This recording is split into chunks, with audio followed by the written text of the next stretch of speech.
On vous annonçait hier la tenue de la réunion via visioconférence Union Européenne G5 Sahel. Elle a effectivement eu lieu, vous allez le suivre. Le président de la République, Idriss Déby Itno, a insisté sur l'urgence de l'annulation de la dette dans ce contexte de sécurité sanitaire. Première réunion du comité de pilotage du programme sécurité alimentaire. Membres du gouvernement et acteurs impliqués ont adopté ce 28 avril le projet qui prend en compte l'accessibilité, la mobilité, la sécurité alimentaire, l'eau, l'assainissement et la santé dans 5 provinces pour une durée de 7 ans. Et puis après Mundou Mongo, c'est au tour des jeunes de la commune de N'Djamena de bénéficier du fonds d'appui à l'entrepreneuriat jeunesse. Ils sont 44 à recevoir les chèques des mains du ministre de la Jeunesse, à suivre dans ce journal. Mardi 28 avril 2020, bonsoir et bienvenue sur Télé Tchad. On vous annonçait hier la session via visioconférence entre l'Union européenne et les dirigeants des pays du G5 Sahel. La rencontre a eu lieu cet après-midi. Elle a été coprésidée depuis Bruxelles et Nouakchott respectivement par le président du Conseil européen, Charles Michel, et le président en exercice du G5 Sahel, Mohamed Cheikh El Ghazouani. C'est avec la participation des Nations Unies et la Commission de l'Union africaine. Le point avec Nassounou Diti. La visioconférence, coprésidée par le président du Conseil européen Charles Michel et le président en exercice du G5 Sahel, Mohamed Cheikh El Ghazouani, a duré 2 heures. Elle est marquée par plusieurs interventions. Outre les 5 présidents du G5 Sahel, la vice-secrétaire générale des Nations Unies, Mme Amina Mohamed, le président de la Commission de l'Union africaine, Moussa Faki Mahamat, la présidente de la Commission de l'Union européenne, Ursula von der Leyen, le président du Conseil européen, Charles Michel, et Joseph Borrell, aux représentants de l'Union pour les affaires étrangères et la politique de sécurité, ont également pris la parole. Initialement prévu pour le 26 mars dernier, le sommet conjoint Union européenne G5 Sahel n'a pu se tenir en raison de la pandémie du Covid-19. De Bruxelles, Addis Ababa, New York, N'Djamena, Niamey, Ouagadougou, Bamako, Nouakchott et que sais-je encore, chaque dirigeant a exprimé de manière expressive sa préoccupation de l'heure. Au nom de ses pairs du G5 Sahel, Mohamed Cheikh El Ghazouani a appelé la communauté internationale à apporter son soutien aux pays du dit espace en proie au Covid-19 et à la montée du terrorisme. La combinaison de ces 2 fléaux, selon lui, expose la population sahélienne à une vulnérabilité accrue. Aussi a-t-il demandé purement et simplement l'annulation des dettes extérieures des pays du G5 Sahel. Les présidents Roch Marc Christian Kaboré du Faso, Ibrahim Boubacar Keïta du Mali, Issoufou Mahamadou du Niger et bien entendu Idriss Déby Itno du Tchad ont abondé dans le même sens que leur président en exercice, Mohamed Cheikh El Ghazouani de la République islamique de Mauritanie. Il devait ensuite demander un soutien accru de l'Union européenne pour faire face au Covid-19 et son contre-coup qui est la récession économique ainsi que le péril terroriste. Au vu de la gravité de la situation dans les pays du G5 Sahel, ainsi que leur vulnérabilité face à la propagation du Covid-19, l'Union européenne a souligné l'urgence d'une solidarité effective de la communauté internationale pour apporter une réponse efficace et durable à la pandémie du Covid-19 dans le Sahel en particulier, notamment pour limiter l'impact sanitaire et économique de cette crise. L'Union européenne s'est également engagée à informer les membres du Conseil européen ainsi que les partenaires internationaux en vue d'examiner les demandes des pays du G5 Sahel pour l'annulation pure et simple de la dette en réponse aux conséquences de cette pandémie sans précédent. La vice-secrétaire générale des Nations Unies, Mme Amina Mohamed, et le président de la Commission de l'Union africaine, Moussa Faki Mahamat, ont pour leur part salué la tenue de cette conférence et plaidé pour une mesure concrète de soutien et de sauvetage des économies fragilisées des pays du G5 Sahel. Bref, la lutte contre le terrorisme, le soutien aux capacités de défense et de sécurité intérieure, la restauration de la présence de l'État dans les zones fragiles et le développement sur le long terme ainsi que la réponse humanitaire constituent les principaux axes d'engagement de l'Union européenne au Sahel.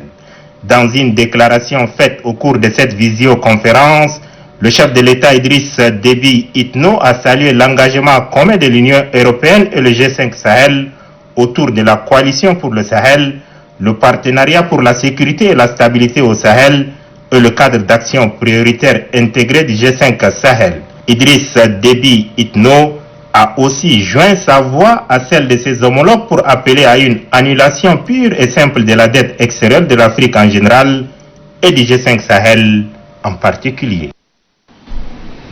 Intervenant à cette visioconférence, comme vous venez de le suivre dans ce reportage, le chef de l'État Idriss Déby Itno a rappelé le contexte particulier où se tient cette réunion. Je vous invite d'abord à suivre le président de la République, invitant donc rappelant surtout donc la tenue de cette réunion dans ce contexte particulier. Cette rencontre tient particulièrement d'une situation dramatique, marquée par une paralysie du monde entier à cause de la pandémie de Covid-19, au-delà de dizaines de milliers de vies humaines emportées. Les graves conséquences de cette crise sanitaire sans précédent nous obligent à prendre conscience de notre fragilité en tant qu'humanité et regarder autrement notre destin commun. Face à cette pandémie et en dépit de notre différence en termes de niveau de développement et des infrastructures sanitaires, la planète entière a été ébranlée par l'ampleur des ravages causés par cette crise. Les pays du Sahel, déjà confrontés à des défis majeurs comme le terrorisme, l'insécurité, la pauvreté et le dérèglement climatique, sont subitement aujourd'hui pris dans la spirale de Covid-19 qui a bouleversé toutes nos priorités. En sus du nombre de morts que cause cette pandémie, elle entraîne des conséquences extrêmement graves en termes de récession économique et de délabrement du tissu social, dont les prémices se manifestent déjà avec acuité. Dans un pays comme le Tchad, où le secteur informel occupe plus de 80% de la population active, les mesures de prévention prises par le gouvernement font déjà ressentir les déséquilibres socio-économiques susceptibles de provoquer des conséquences non moindres que celles de la crise sanitaire. D'une manière générale, sans rentrer dans les détails,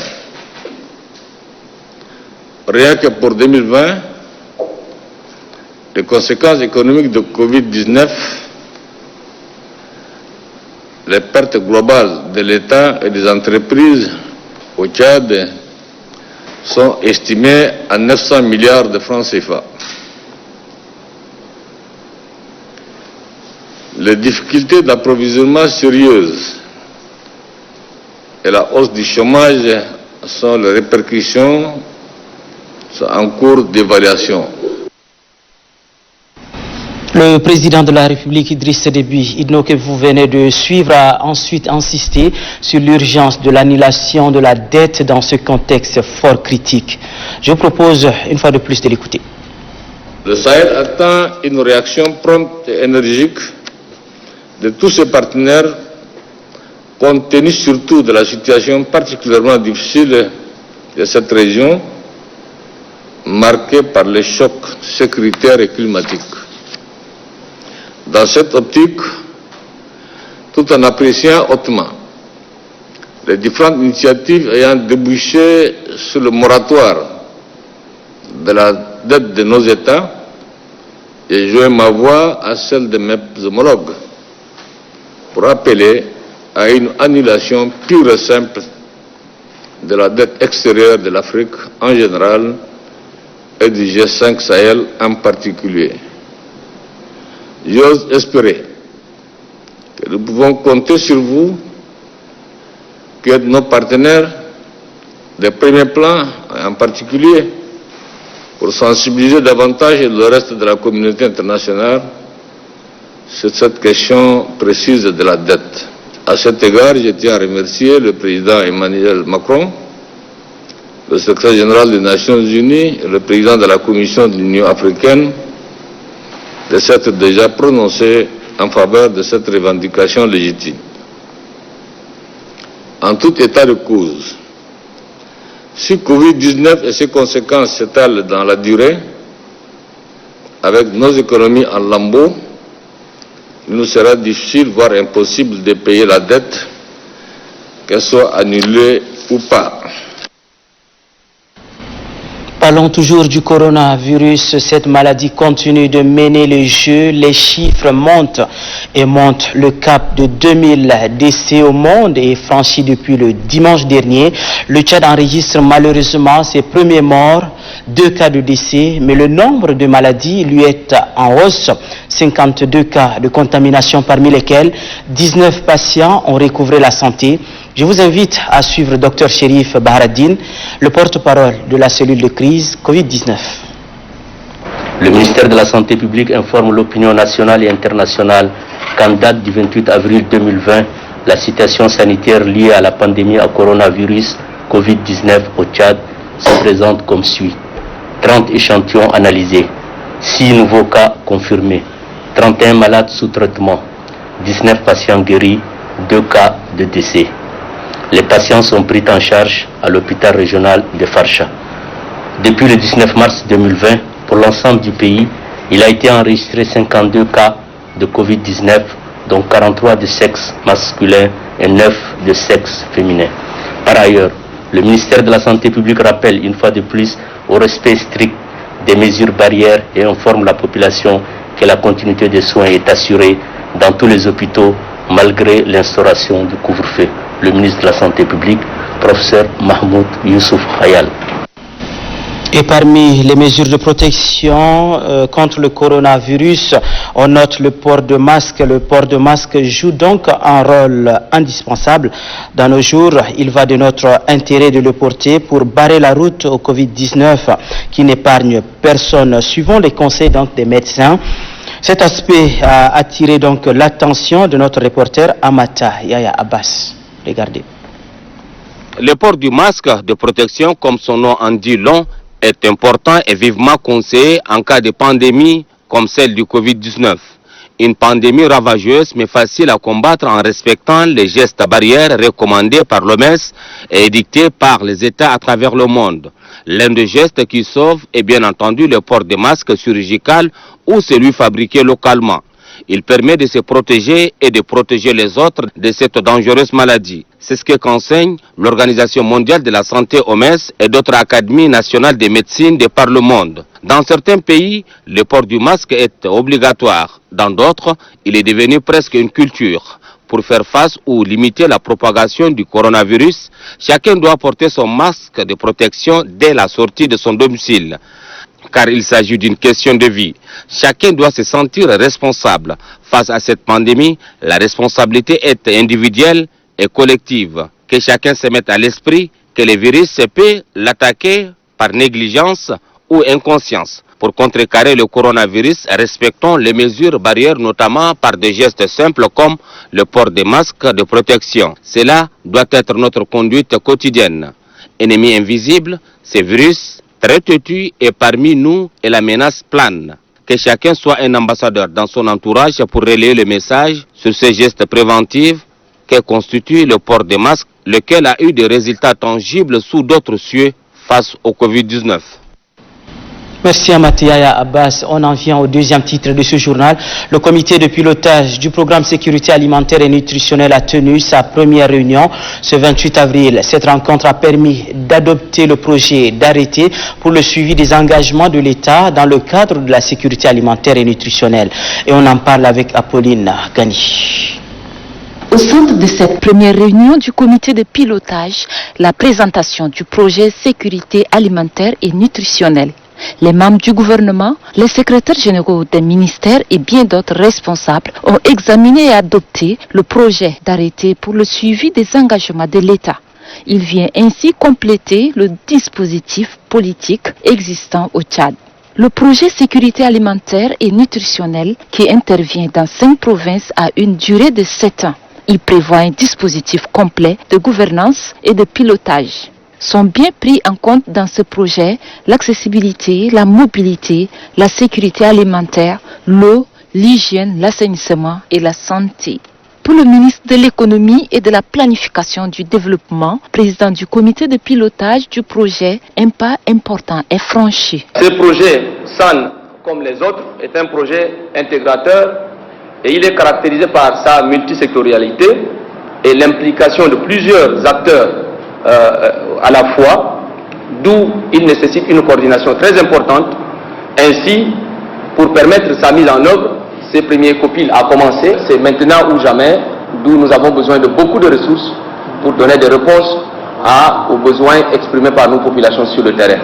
Et voyant aussi la forte enveloppe, ces programmes ne doivent pas attendre et nous avons, avec les membres du COPIL, pris toutes les dispositions pour qu'il soit lancé le plus rapidement possible et donner des réponses selon les orientations de son Excellence Idriss Déby Itno, président de la République, chef de l'État, chef du gouvernement, mais aussi les recommandations de l'Union européenne qui voudrait que ce projet commence parce qu'il a mis beaucoup de temps à démarrer. Issa Doubrahim n'a pas perdu de vue le message à la nation du chef de l'État Idriss Déby Itno axé sur les mesures d'accompagnement en cette période de crise sanitaire. Le combat contre le Boko Haram a fait une des plus importantes adresses à la nation et lors de cette adresse a annoncé un certain nombre de mesures très importantes qu'il a instruit les ministres à mettre en exergue. Nous avons travaillé avec tous les partenaires techniques et financiers à mobiliser les ressources attendues pour, n'est-ce pas, rendre possible la mise en œuvre de ces mesures. Notamment la reconstitution à hauteur de 25 milliards de francs CFA, n'est-ce pas, du stock de l'ONASA. Et il s'agit aussi de la mise en œuvre de la structuration du Fonds national de solidarité et de soutien en faveur des vulnérables, comme, n'est-ce pas, la mobilisation des autres ressources concernées pour la prise en charge des questions économiques, parce que vous êtes d'accord que sur le plan économique, eh bien, nous nous attendons à des impacts assez difficiles vu que les activités sont aux arrêts. Ce projet est financé par l'Union européenne à hauteur de 102 milliards de francs CFA. Il sera lancé officiellement en mai prochain. Rendons-nous tout de suite à l'hémicycle où les députés ont adopté le projet de loi portant à répression des actes terroristes au Tchad. C'est un instrument juridique qui participe à la promotion des droits de l'homme. La plénière a été dirigée par le président de l'Assemblée nationale, Dr Haroun Kabadi. Au compte rendu, Doba Robert. Les élus du peuple adhèrent au projet de loi portant répression des actes de terrorisme au Tchad. C'est un instrument juridique qui vise à combler un vide juridique en matière de lutte contre le terrorisme. Il est une concrétisation de la volonté du gouvernement de protéger la population de tout acte de terrorisme. Au mieux, cette loi participe à la promotion des droits de l'homme. Dans le cadre de la répression des actes de terrorisme, le Tchad abolit la peine de mort. Par contre, les auteurs d'actes terroristes ne vont pas bénéficier d'une remise des peines. Ils sont appelés à les purger intégralement. Pour le ministre de la Justice, la lutte contre le terrorisme au Tchad nécessite la participation de toute la nation. C'est ensemble que la bataille face à ces phénomènes sera gagnée. Avec cet instrument juridique, le Tchad s'arrime ainsi aux autres États en matière de lutte contre le terrorisme. La première préoccupation consiste à harmoniser notre arsenal juridique de lutte contre le terrorisme au niveau régional avec les États membres du G5 Sahel.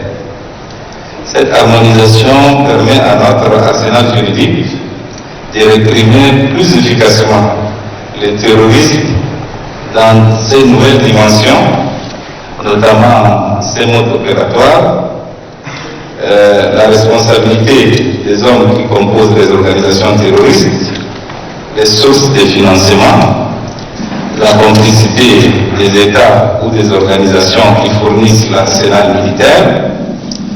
Et la seconde préoccupation ayant motivé L'élaboration de ce nouveau projet de loi est relative au respect par notre pays de ses engagements internationaux en matière de droits de l'homme. Par l'abolition totale de la peine de mort au Tchad. L'adoption de ce projet de loi permettra à notre pays d'entrer par la grande porte dans le cercle respecté des États abolitionnistes de la peine de mort. Profitant de cette occasion, les élus du peuple ont décrit le fonctionnement de l'appareil judiciaire. Un système judiciaire qui ressemble à une toile d'araignée qui attrape les petits frétins et laisse passer les gros poissons. Pour le garde de sceaux, il n'y a pas des intouchables au Tchad. Nous sommes tous égaux devant la loi, soutient Jimé Arabi. L'épineuse question de la réparation civile communément appelée DIA n'a pas été occultée par les élus du peuple. Selon le garde de sceaux, quel qu'en soit le compromis trouvé, la responsabilité pénale de l'auteur de l'acte incriminé doit être établie et réprimée. 44 jeunes, tous sont détenteurs des projets d'entrepreneuriat jeunesse, viennent de bénéficier de financement dans le cadre du fonds d'appui aux jeunes, un programme du chef de l'État en faveur de la composante de la société. À combien est estimé le montant de l'appui et quel est le profil des bénéficiaires? Innocent Kilayo rapporte. Tamdi Djitebeye Wilfred est le premier jeune qui a reçu le chèque d'un montant de 3 millions de francs CFA. Son projet porte sur l'installation d'un moulin à 1000 dans son quartier. Ce moulin sera installé dans le quartier Ambata, au 7e arrondissement, dans la commune de N'Djamena. Bon, compte tenu des difficultés rencontrées par nos maires, quand ils veulent moudre le Nil, c'est ça qui m'a poussé vraiment à initier ce projet pour réduire la peine de nos mamans. Comme ces jeunes entrepreneurs, 43 autres de la commune de N'Djamena ont bénéficié du fonds d'appui à l'entrepreneuriat des jeunes. Un fonds qui a été octroyé par le président de la République, Idriss Déby Itno, lors du forum des jeunes tenu en 2018 à N'Djamena. La remise officielle des chèques a commencé depuis Moundou, puis Mongo. Aujourd'hui, ce sont 44 jeunes entrepreneurs de la commune de N'Djamena qui viennent de bénéficier. Au nom de la jeunesse tchadienne tout entière et celle de la commune de N'Djamena, en particulier d'adresser nos vives reconnaissances à son Excellence Idriss Déby Itno pour ses multiples réalisations en faveur de la jeunesse tchadienne. Le ministre de la Promotion des jeunes, des sports et de l'emploi affirme que la remise des chèques aux jeunes traduit la concrétisation de la promesse du chef de l'État. 7033 projets ont été élaborés et disponibles au ministère de la Promotion des jeunes, des sports et de l'emploi, dont 275 projets ont bénéficié du financement et 819 autres sont en attente. Aussi, faut-il le réaffirmer, cette nouvelle annonce du président de la République est fortement saluée par toutes les couches sociales en général et les jeunes en particulier. Le ministre en charge de la jeunesse et de la promotion de l'emploi invite les jeunes entrepreneurs à une utilisation rationnelle de ces fonds. Sur les 44 projets qui ont été sélectionnés et qui ont reçu des chèques, il y a également des projets qui portent sur l'élevage des ruminants ainsi que la création des cybercafés. Dans le cadre du programme d'appui au développement local et à la finance inclusive, il s'agit d'un autre fonds. La ville de l'Aïe a bénéficié d'un marché. Ce marché rural est en construction. Le gouverneur de la province s'est rendu sur le site pour constater l'évolution du chantier. Eric Guedi. Démarré le 10 février dernier, les travaux du marché rural de l'Aïe, situé sur la grande voie aménagée, appelé communément Goudron en allant vers le lycée moderne, avance et à grands pas. Selon l'ingénieur en charge des travaux, Mohamed Saleh, c'est la phase de l'élévation des briques en terre stabilisées. Je crois que si on maintient notre planning journalier, on va finir les travaux. J'estime peut-être ce sera même avant les délais d'exécution qui est prévu même pour cette année. Satisfait du travail abattu par les mains d'œuvre de l'entreprise, le gouverneur de la province de la Tondjili invite ces derniers à se donner encore le meilleur d'eux-mêmes pour finir le travail avant le délai d'exécution. Le lancement a eu lieu le 28 février par son Excellence le Président de la République, chef de l'État. Et les travaux ont commencé à partir du 10 février. Nous sommes dans une province enclavée. Et Nous aimerions que l'entreprise arrive à faire le stockage des matériaux. Comme ça permettra au délai fixé de réaliser le rêve. Le marché rural est l'un des projets du programme d'appui au développement local et à la finance inclusive au Tchad, lancé le 28 février 2020 à l'Aï par le président de la République Idriss Déby Itno. Dans la province de l'Enedi-Est, le secrétaire général de la province a réuni autour de lui les responsables des ONG implantées dans la province. C'était pour évaluer ensemble les activités humanitaires dans cette partie du pays. Hassan Lamé. Depuis juin 2004, plus de 33 843 réfugiés vivent dans le camp d'Orekassoni, situé dans la localité de Kariari, estimé à 50 km au sud de la ville d'Amdjaras. Une gamme d'activités est pratiquée au profit des populations réfugiées. Évaluer les activités revient à dire jeter un...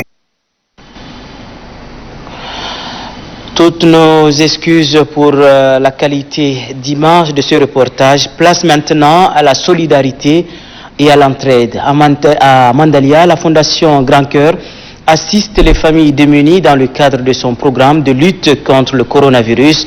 Un don porté à la population par le point focal Fatimé Amsissan. La cérémonie a lieu en présence du préfet du Chari. Reportage Mohamed Omar Moursal.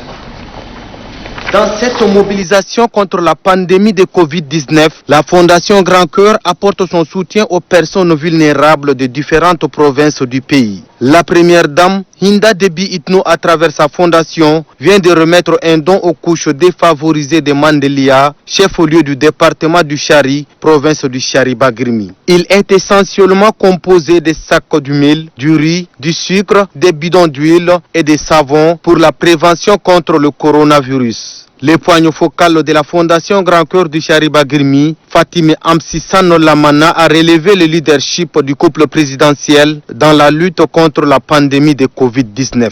Nous avons le leadership de la première dame, Madame Hinda Déby Itno, qui est toujours à nos côtés, qui nous dit toujours non, vous n'êtes pas seul au Chari-Bagrimi. La Fondation Grand Cœur est toujours à côté de vous. Avec le peu qu'on peut, elle véhicule un grand élan de solidarité dans tout notre pays. Nous devons la remercier et remercier aussi son Excellence Idriss Déby Itno, sans lequel tout cet élan ne pourrait se faire. Émerveillés par cette marque d'attention et le soutien constant, les bénéficiaires ont rendu un hommage mérité à la présidente de la Fondation Grand Cœur, Hinda Déby Itno. Le chef de canton Madiago n'est pas du reste. Le couple présidentiel, nous le remercions très sincèrement et lui souhaitons bonne vie. Du côté du préfet du département du Chari, c'est aussi une même note de satisfaction. La Fondation Grand Cœur accompagne toujours les personnes vulnérables et dans le cadre de la lutte contre la Covid-19. Nous disons merci que Dieu Tout-Puissant accompagne le couple présidentiel dans leurs actions.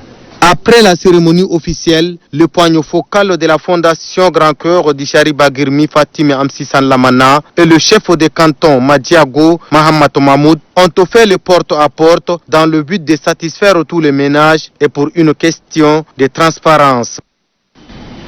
Toujours dans cette dynamique de solidarité et de l'entraide, la Cour suprême se porte donc aux côtés de l'armée nationale. Les membres de cette institution ont remis une enveloppe d'une somme de 7 millions au SEMGA 2e adjoint. C'était ce matin à l'état-major des armées. Kaliangavuna. 7 millions de nos francs, c'est le montant de l'enveloppe offerte par la Cour suprême aux forces de défense et de sécurité engagées dans le combat contre Boko Haram. Par cette assistance financière, la Cour suprême que dirige Samir Adam Annour apporte son indéfectible soutien aux forces de défense et de sécurité et au chef de l'État, chef suprême des armées. Tout le peuple tchadien en général et la Cour suprême en particulier ne peut rester indifférente et insensible à cette victoire héroïque et sans appel de nos forces de défense et de sécurité. C'est l'occasion pour nous de rendre un hommage mérité au chef suprême des armées, son Excellence Idriss Déby Itno, et à nos vaillantes forces de défense et de sécurité qui ont consenti d'énormes sacrifices pour la défense de la patrie. Le chef d'état-major général des armées des Émadouins, le général Toufa Abdoulaye Issa, s'est dit émerveillé par les multiples appuis des Tchadiens à leur armée.